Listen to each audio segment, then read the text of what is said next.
The numbers may look okay and may look really promising. However, the people do not feel there's an improvement in their lives. When will those numbers can be translated into a better living standard for the people?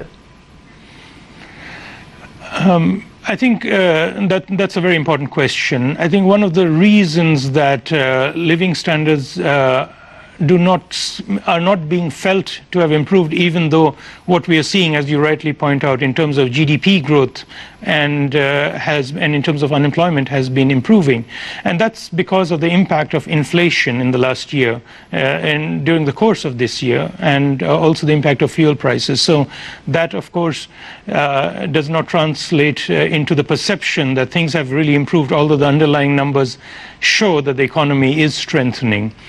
And the reason for that is, and let me see if I may step back just 1 minute, the growth that was there before the authorities' program was initiated was built on consumption and, in a way, rising debt that was evident in a big current account and trade deficit, as well as a big fiscal deficit. So, in simple terms, the Egyptian economy was consuming more than it was producing, so this was not sustainable growth.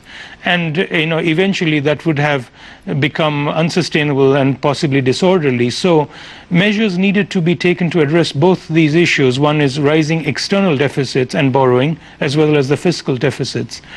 And the only way to address them was through the devaluation, the depreciation of the pound, to address the external deficits, and the fuel subsidy reforms that the authorities have undertaken to start improving the fiscal balance. Now, the impact of that is, of course, that the first round impact of that is in higher inflation, and that becomes more evident.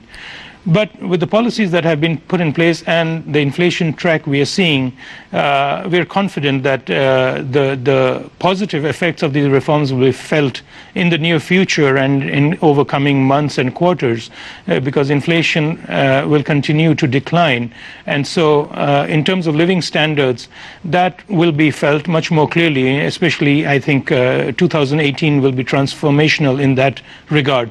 But importantly, it will be built on more solid foundations for the economy and more sustainable growth, which means an economy that is consuming as much as it is producing, and not what was going on for a long time before these reforms were implemented, which was that the economy was consuming more than it was producing. So it was a necessary short-term adjustment to deal with these imbalances, and the short-term impact of that was on inflation and on the fuel prices.